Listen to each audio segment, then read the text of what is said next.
السلام عليكم متابعيني الكرام، رمضان كريم ونتمنى يلقاكم هذا الفيديو بألف خير. نتمنى كذلك أنكم تكونوا مستعدين للتفاصيل كاملة الحقيقية اللي ظهرت في جريمة مقتل الشرطي هشام. حقائق غادية تصدمكم. هي القضية رقم واحد اللي شغلت الرأي العام المغربي مؤخرا، وكل شي متبع الأحداث ديالها. أخيرا تم الفك اللغز ديالها، وغادي نهضروا على تفاصيل كاملة من نهار وقعت الجريمة حتى النهار تم الحل ديالها. وبلا ما نطول عليكم ندخلوا مباشرة في هذه القضية اللي رونات الشعب المغربي وكل شي المغاربة تأثروا ليها. جريمة وقعت في حد السوالم، جريمة بشعة ديال الشرطي اللي كيخدم في المنطقة الأمنية ديال حي الرحمة. هو شرطي المرور وخدمته كانت عزيزة عليه. كان العمر ديالو 29 عام، متزوج وعنده 2 وليدات، واحد كيقرا في الثالث ابتدائي والكبير في السنه الاولى اعدادي. كانت الام ديالو كتعاني من مرض السرطان وكان هو السند ديالها، وكيف قالت الام ديالو كان ولدها هو الرجيلات باش كتمشى، حيت كان معتني بها بزاف، وكان هو اللي كيديها للسبيطار وكيجيبها، وكان مكلف ليها بجميع المصاريف الطبيه ديالها، هو سندها الوحيد في الدنيا. كانت العلاقه ديالو مع الناس مزيانه وكل شيء كان كيشكرو، حيت كان معروف عليه الجديه والمصداقيه والتفاني في الخدمه ديالو. هادشي كيأكدوه صحابو حتى نهار الاربعاء 1 مارس 2023. هنا هشام كانت عنده الخدمه من 2 حتى 10 ديال الليل. اتصل على مراته وقال ليها تسناوني العشاء، راني غادي نجي نتعشى معاكم. ومن تما تقطعت خبارو، ومراته ملي شافتو تعطل عليها وما جاش في الوقت اللي دار معاها، مشات سولات الام ديالو. الام جاوبتها قالت ليها لا ما جاش لعندي، ولكن راه اتصل بيا اليوم وقال لي وجدي راسك غدا غادي نديك التكساي باش توجدي راسك للعمره، حيت كانت غاديه هي وولدها هشام للعمره. هنا الزوجه ديالو تخلعت بزاف عليه ومشات للمركز حي الرحمه اللي تابع ليها هو في الخدمه ديالو، وسولات عليه وقالت ليهم تخلعت عليه، شفتو ما جاش في الوقيته اللي موالف يجي فيها. هنا الشرطه اعلنات على الاختفاء ديالو، حيت تاكدوا بنفوسهم بان هشام الشرطي كان خدمته هي شرطي المرور، وفي العاده ديالو ملي كيسالي خدمه ديالو اول حاجه كيديرها قبل ما يمشي لدارو كيخصو يمشي للمنطقه الامنيه وغادي يسلم ليهم المحاضر والمخالفات واي حاجه دارها في هذاك النهار، وكيسلم السلاح الوظيفي ديالو، عاد كيخرج ويركب على طوموبيلته ويمشي للدار. هادشي خاص يديرو مع 10 ديال الليل. ولكن البوليس ملي رجعوا امتى اخر مره سالا خدمته لقاوه سالا مع 8 ديال الليل، يعني مازال خدمته ما سالات، وخرج في هذيك الوقيته بلا ما يعلم البوليس ولا ياخذ الاذن منهم. وملي بحثوا على طوموبيلته لقاوها اختفت، وحتى السلاح ديالو وحتى الكاميرا ما كايناش. هنا علموا جميع الجهات الامنيه ان السيد اختفى وما كاينش ليه اثار، وكتبوا تقرير صرحوا فيه ان هشام الشرطي اختفى في ظروف غامضه. وفي النهار الثاني اللي هو نهار الخميس 2 مارس كان واحد السيد كيسرح الغنم ديالو في واحد الدوار ديال الخضاره ضواحي حد سوالم، حتى بان ليه في واحد القادوس جثه كلها محروقه يعني متفحمه. تخلع وعيط على الدرك الملكي، فعلا جاو الدرك الملكي. ملي شافوا الجثه صراحه كان مظهر مرعب، لا حول ولا قوه الا بالله العلي العظيم. كان حداها بزاف الحوايج عندها علاقه بالشرطه، منها الجيلي تاع الشرطه وكان جزء كبير منه محروق، ولقاو كذلك الكاميرا ديال الخدمه وحتى النضادر ديالو ولقاوهم كلهم عامرين دم. هنا الجدرميه عيطوا على الشرطه العلميه جاو لعين المكان. كان عندهم شك كبير باللي الشخص المحروق هو نفسه هشام الشرطي اللي كانوا كيقلبوا عليه. طوقوا مسرح الجريمه باش يهزوا اي دليل واي بصمه اللي غادي يديهم راس الخيط، وهزوا الجثه مستودع الاموات. وبعد ما شافوا الطبيب الشرعي جا في التصريح ديالو باللي الشخص المحروق فيه بزاف ديال الضربات ديال الاداه حاده في الظهر ديالو ومذبوح، قطعوا ليه الاطراف السفليه ديالو، عاد لاحوه في القادوس وحرقوه. بعد ما الشرطه خداو هاد المعلومات كامله استدعوا العائله ديالو، منهم مراته والام ديالو، صبروهم وقالوا لهم الخبر اللي كان كيف الصاعقه اليم وصادم بزاف. مشاو معهم مستودع الاموات باش يتعرفوا على الجثه. بداو البوليس في التحقيق ديالهم. اول حاجه بداو منها المحققين هي مشاو خرجوا سجل المكالمات من التليفون ديال المرحوم هشام، وغادي نشوفوا اخر مكالمه هضر فيها. لقاوها نمره ديال واحد السيده، شدوها المحققين ومشاو في البلاصه عند السيده، جابوها واستنطقوها باش يشوفوا شنو العلاقه اللي كتجمعها بهشام وعلاش هي اخر وحده اتصلت بيه. ملي جابوا السيده جابوا حتى السياره ديالها باش يشوفوا واش الجثه ديالها تهزت بالسياره ديالها. فعلا قلبوا السياره مزيان وما لقاو فيها والو، وعرفوا من السيده ان علاقتها بهشام بعيده كل البعد على انها تقتلو او لا تنتقم منه. واكتشفوا الشرطه ان الوقيته اللي تقتل فيها هشام هي كانت مسافره، ما كانش في نفس المدينه. يعني هاد السيده بالرغم انها اتصلت بيه ودارت بيناتهم هضره، لقاوها بعيده كل بعد على المقتل ديالو. دازت واحد المده وجا واحد مول الطاكسي لعند الشرطه وقال لهم واحد المعلومه اللي غادي تغير مجرى البحث عند الشرطه، لان فعلا هاد المعلومه اللي غادي يقولها هاد مول الطاكسي كانت معلومه مهمه بزاف. قال لهم باللي كان هاز واحد السيد في الطاكسي، وملي هبط هاد السيد لقى في البلاصه اللي كان جالس فيها في الطاكسي اللور طايحين جوج قرطاسات. هنا المحققين قالوا صافي، هاد القرطاسات اكيد غادي يكونوا ديال السلاح ديال هشام، وهاد الشخص اللي ركب في الطاكسي هو مول الجريمه. وفي البلاصه خداو القرطاسات من عند مول الطاكسي باش يديروا عليهم تطابق بينهم وبين نوع السلاح اللي كان عند هشام، لكن للاسف لقاوهم ماشي ديال السلاح ديال هشام. وهذه حتى هي غادي تكون قضيه اخرى اللي غادي نتبعوها بعيد عن الملف ديال هشام. مازال الشرطه كيفكروا حتى جاهم اتصال من واحد الشخص قال لهم كاينه واحد الطوموبيل شاعله فيها العافيه في المنطقه ديال بوسكوره.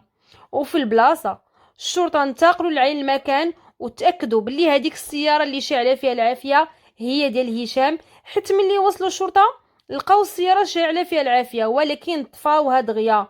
وهنا ما تحرقاتش كامله، كانت عاد بدات كتحرق بالشوي بالشوي. طفاو العافيه وقلبوها، لقاو فيها الكاميرا تاع هشام اللي كان كيستعملها ملي كيكون خدام. يعني هنا غادي تكون بالنسبه لهم الكاميرا هي بمثابه الشاهد اللي غادي توصلهم لاخر شخص تلاقى بهشام في الساعات الاخيره. خداو الكاميرا وداوها باش يشوفوا الاحداث اللي وقعات لهشام في هذاك النهار كامل، ملي بدا الخدمه ديالو حتى الوقيته اللي اختفى. وقبل ما يتحركوا الشرطه من مكان حرق السياره سولوا الناس اللي في النواحي وقالوا لهم باللي شافوا 4 ديال الاشخاص كانوا ملتمين. 2 منهم كانوا سايقين طونوبيله كحله، و2 الاخرين كانوا سايقين طونوبيله المرحوم هشام. كانوا باغيين يغبروا ليها الاثار باش ما يتفضحوش. وملي شعلوا فيها العافيه ركبوا 4 بيهم في الطونوبيله الكحله ومشاو. هنا بدات على الاقل كتوضح للشرطه معالم الجريمه، ما بقاوش في فاعل واحد الجريمه وانما هنا ولاو في 4 ديال الاشخاص وهما عصابه. علم الله شنو بغاو من هاد الضحيه اللي قتلوه بهاد الطريقه البشعه. المهم هنا البوليس ركزوا على الكاميرا اكثر ولقاو واحد الحاجه غريبه في الكاميرا اللي لفتت الانتباه ديالهم، هي ان هشام تخاصم مع واحد الشخص والمخاصمه كامله تسجلات في الكاميرا. وملي الشرطه بحثوا على هاد السيد اللي تخاصم معاه استنطقوا، لقاو ما عنده حتى شي علاقه بالمقتل ديال هشام، وكذلك عنده حجه غياب في الوقيته اللي تقتل فيها هشام. يعني لي بيست كاملين اللي بدات بهم الشرطه مازال ما وصلتهم حتى شي نتيجه. بداو بتفريغ الكاميرات كاملين اللي كاينين في هذيك المنطقه اللي كيخدم فيها هشام باش يحاولوا انهم يتوصلوا لشي راس الخيط. وفي نفس النهار جاهم اتصال من واحد الميكانيكي اللي قال لهم باللي جاو عنده 2 ديال الرجال جابوا ليه واحد طوموبيل يصايبوها عنده، وشك باللي فيها اثار اللي عندها علاقه بهذه الجريمه هذه. في البلاصه الشرطه تحركوا ومشاو عند هذا الميكانيكي وشدوا هاد الاشخاص ولقاو عليهم القبض واستجوبوهم باش يعرفوا واش عندهم شي علاقه بهذه الجريمه ديال هشام، وكذلك حجزوا التليفونات ديالهم باش يشوفوا واش كاينه شي علاقه ما بينهم وما بين هشام، او لا كيعرفوه او لا عندهم شي علاقه بيناتهم. استمر التحقيق في سريه كبيره والشرطه مازال حيره، كانوا مركزين في القضيه ديال هشام، ما كينعسوا لا ليل لا نهار، كانوا مركزين على القضيه ديالو. وواحد النهار جاهم اتصال اخر من مركز الشرطه ديال السعيديه، قالوا باللي لقاو القبض على 4 ديال الرجال في واحد السياره من نفس النوع ديال السياره اللي كانت كدور في نفس البلاصه فين تلقات الطوموبيله تاع هشام وهي كتحرق. كانوا نفس الاشخاص، نفس العدد ديالهم، كانوا كاريين فيلا في السعيديه. بداو كيشكوا فيهم ولقاو عليهم القبض، وملي فتشوهم لقاو معاهم كميه كبيره تاع المخدرات. دقوا البحث معاهم واكتشفوا باللي معاهم جوج ديال البنات. ملي عمقوا معاهم البحث اكتشفوا باللي معاهم واحد الشخص كان مبحوث عليه، يعني روشيرشي، كان تاجر مخدرات كبير، كان مطلوب بالليل قبل النهار باش يلقيو عليه القبض. هزوهم كاملين من السعيديه لكازا باش يشوفوا واش عندهم شي علاقه بالمقتل تاع البوليسي هشام، او لا هاد القضيه بعيده كل البعد على الشرطي هشام.